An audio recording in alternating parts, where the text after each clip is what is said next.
Hi, Scorpio Sun and Rising. Welcome to your January 2023 Astral Update. It's Serena here.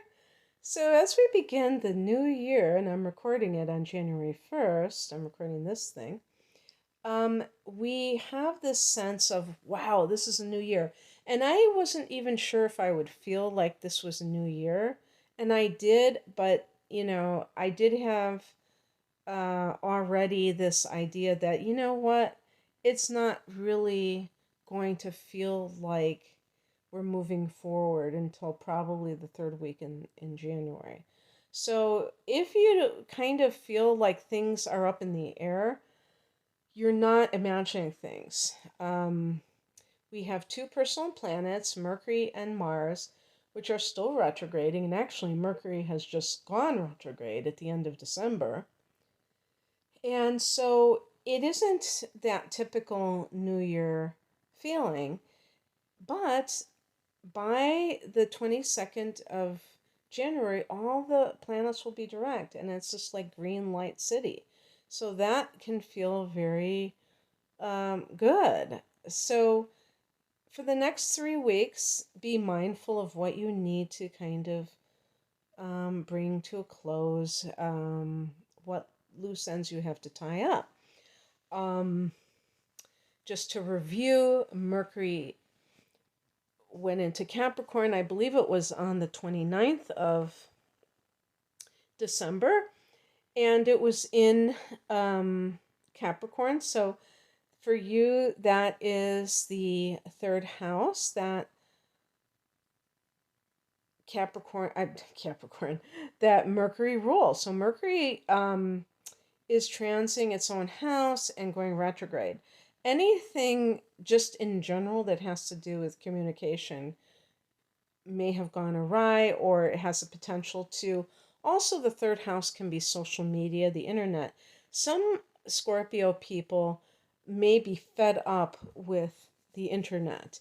You might see that it has its place, but you feel like it has been affecting you adversely, or there might have been an incident that arose that kind of put this bee in your bonnet, so to speak. I don't know.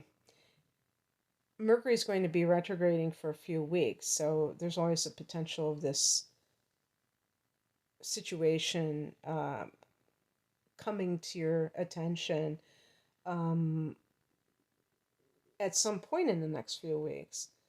But you may make some decision to kind of like lessen your online adventures or what have you, or or maybe there's a contract that you're supposed to sign and you just, something gets lost in the mail.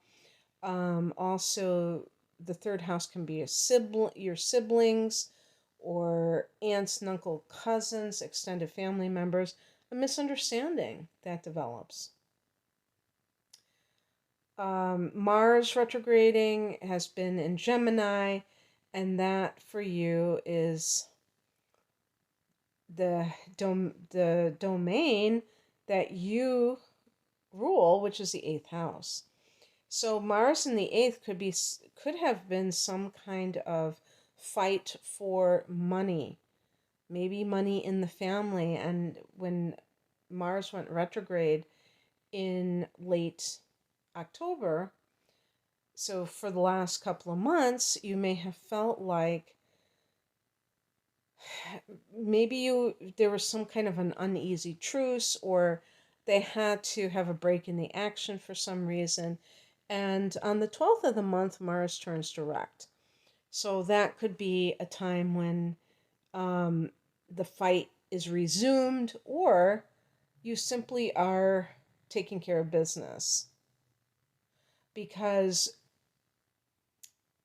when when Mars has been retrograding, everyone, all of us, may have had to kind of swallow our anger, which is not a good thing to do, but we may have had no other choice because there might have been too volatile a situation in whatever area that Mars has been retrograding in, and we couldn't risk it. And the reason that this can also be the case is because, let's face it, we're living in Looney Tunes right now. And so everything is exaggerated.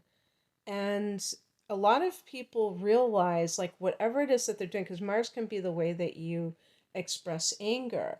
Well, we know just by looking at news stories that um, it can be really foolish to express anger to the wrong person because you never know where they're at and what they are capable of. I'm talking about strangers, but even within one's own family, there's been so much divisiveness, people having, opposing points of view on things, that people get canceled, people get,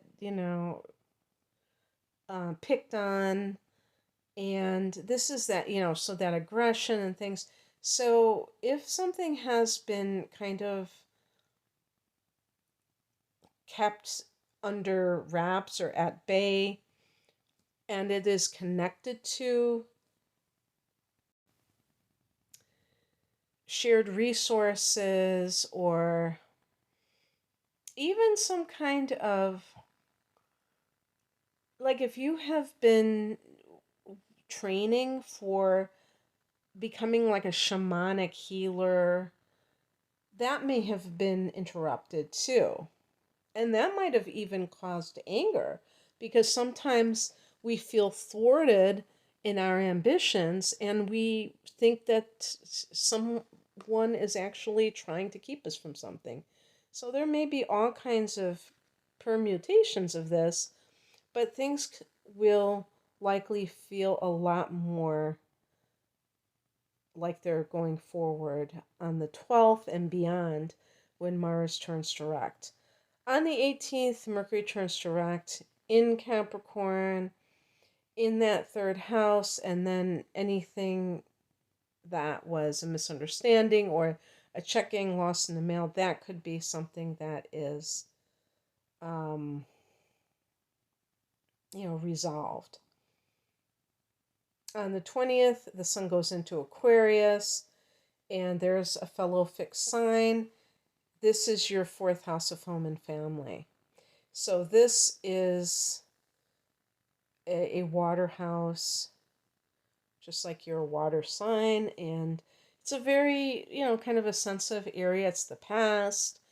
The sun here can really put the emphasis on your domestic side of life. And actually, the very next day, there's a new moon here, although it's possible that for some people, they will be having this new moon actually in their third house rather than their fourth house because it is only at 1 degree of Aquarius. And if it is in your fourth house, you may have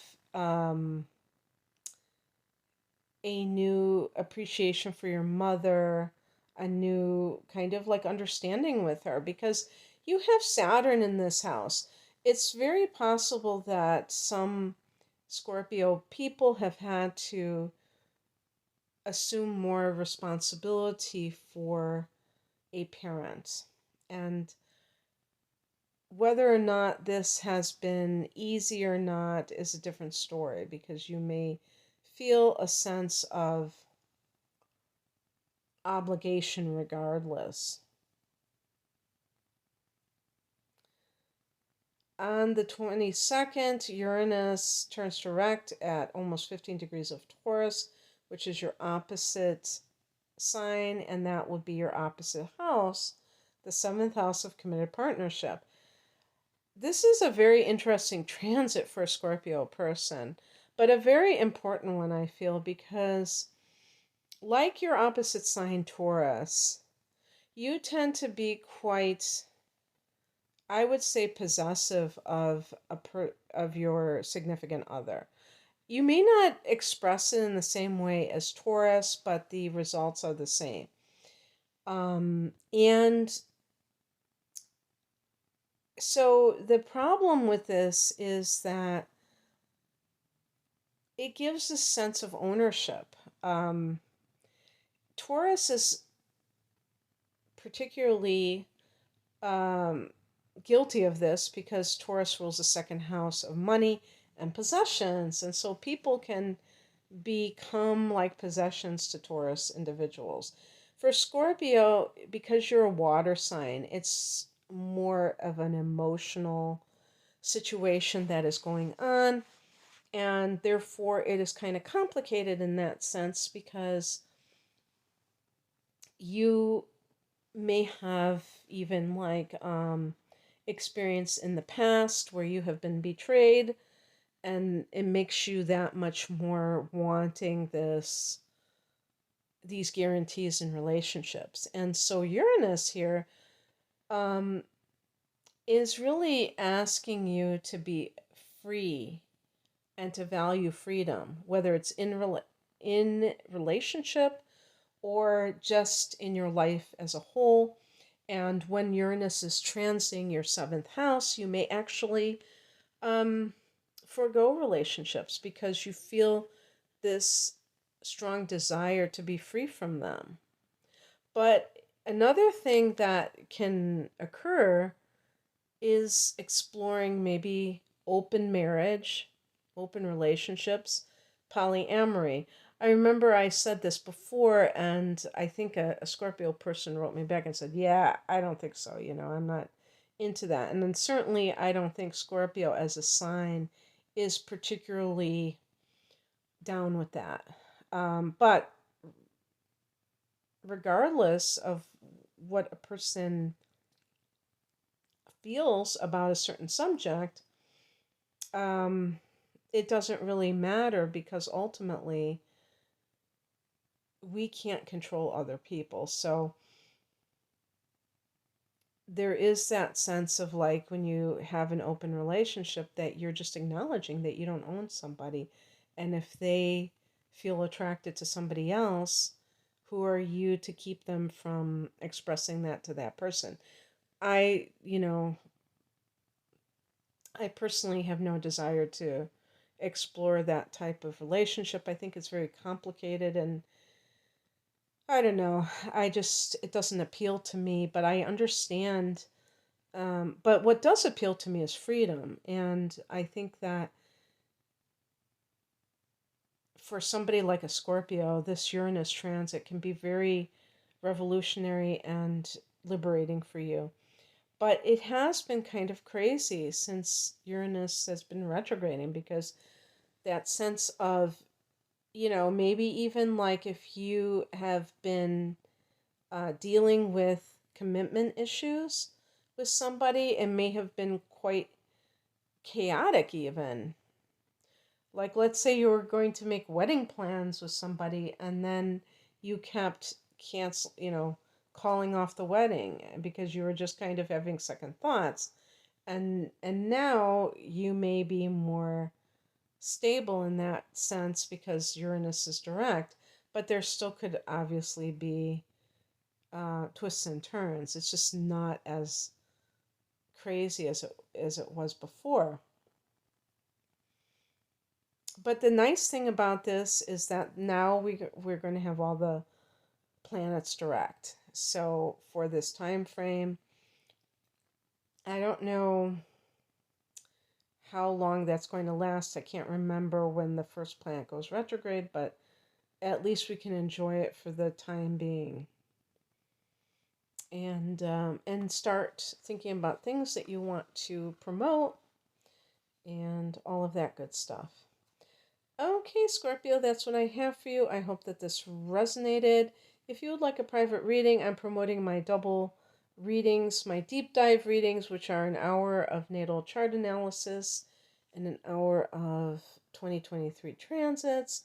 Or if you like the tarot, full length tarot reading and either chart analysis or 2023 transits for a special price called the whole enchilada. I have standalone readings as well. You can find out more information at the link below. Take care. Bye.